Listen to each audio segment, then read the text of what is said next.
TB is probably the most neglected diseases.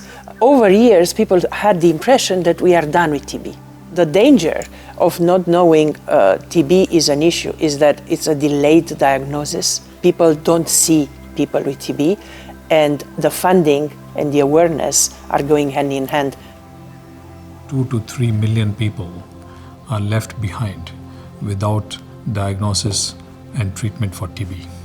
What we need to do is to reach out to the community, screen for TB, and get TB diagnosed early before it spreads to others.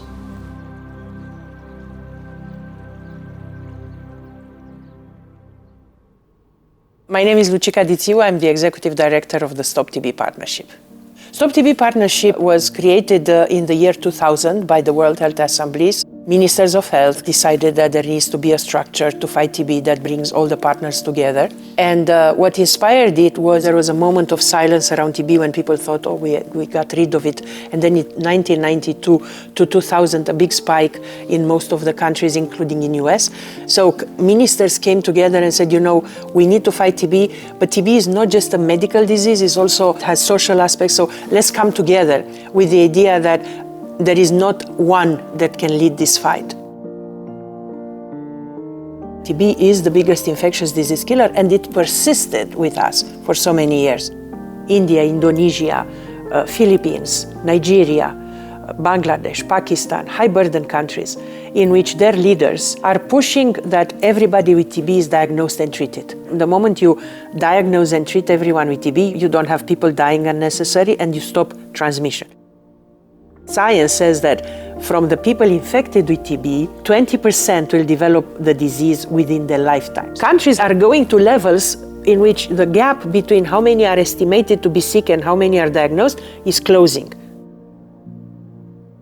Nigeria is the first in terms of burden in Africa and the sixth globally.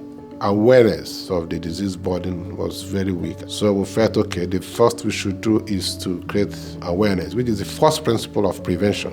One unintervened case of tuberculosis has the capacity to multiply to 15 people in a year. So all we needed to do was fish out those missing cases, place them on treatment, retain them in care, as that's a sure way of cutting the chain of transmission. We came up with the principle of keke napep, in which you put everything, the diagnostic, the chest x-ray, with artificial intelligence, take it to those hard-to-reach areas, and they're getting very good results. Most of the innovations we see were all piloted, through the support of Stop TB Partnership, USAID. The global Stop TB Partnership have, been of very tremendous support to us in Nigeria, led by Dr. Lucica Dițiu.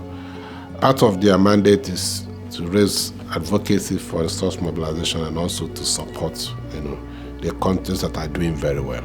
In all, the Stop TB Partnership Global has been of tremendous support to what we are achieving in Nigeria today in terms of ending tuberculosis. Communities are key for any intervention because it will help us address a lot of issues: stigma, discrimination, activating the community structure, expanding our laboratory network, and of course placing them on treatment. My name is Fatima Ramadan from Uke Karo local government. How I got TB was the year 2022. I was enrolling for admission into university, but unfortunately, due to the disease, I couldn't get the admission. I was coughing for a week. Before then, there is someone in our house living with TB, which all of us don't know. She has been coughing for a while and have been sick. We thought it was just normal common cold. The doctor did all his best. He was like, okay, you have TB. The challenges I faced, it was the stigmatization and financial problem. I was isolated from some of my friends and family. There was a time that I was even asked not to sleep with my children.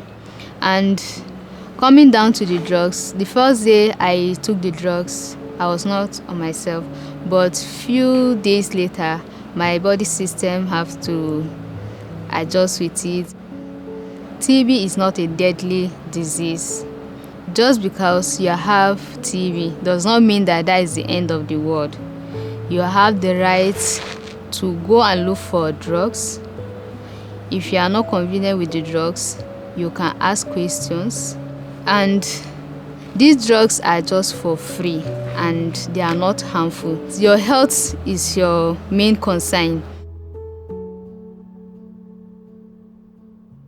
For the Philippines, we've been doing many steps and covering all corners to be able to increase our testing. Very important, the first step was the utilization of our fixed X-ray machines. The second one is what we call the ultra-portable X-ray with artificial intelligence, and take X-rays of a community that's far away from fixed X-rays. So the ultra-portable X-ray, which are enabled by AI, are diagnostics that you can take anywhere. And it works on AI, so you don't need a radiologist on site to give the results. This is a technology which can go to every corner of the world. There should be no reason why in the remotest part of the world we are not able to deploy this technology and use it. And coupled with that are these molecular tests which are also battery powered, which can be deployed to confirm the diagnosis after the X-ray screen. So this is something that Stop TB Partnership has been working, and we are very happy to be associated with a lot of work in this area. In fact, when we started it all some years ago, people said this is science fiction.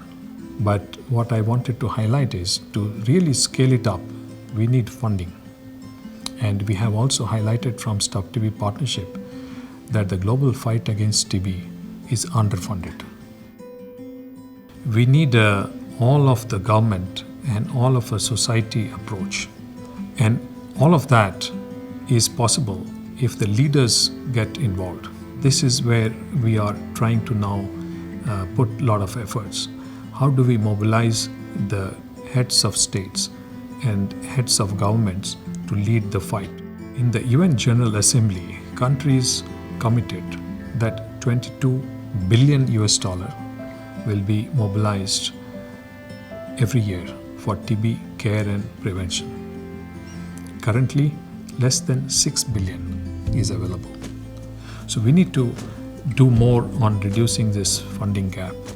If we don't have the resources, if all these efforts are not leading to increasing the attention of the political leaders, of the governments on dealing with TB in their own countries related to their burden, if we don't achieve that and we don't achieve the funding, we can be, crying and yelling as much as we can, but we will not arrive anywhere.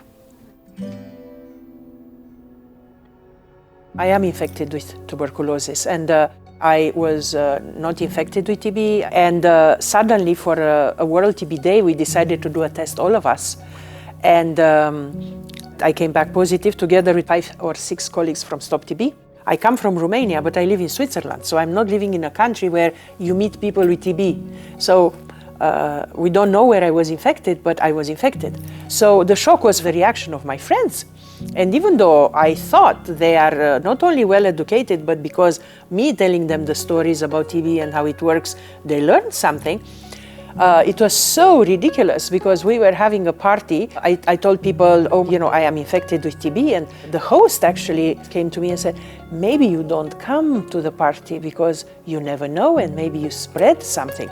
It's clear the level of misunderstanding, the level of stigma, the level of isolation that people with TB go through is huge.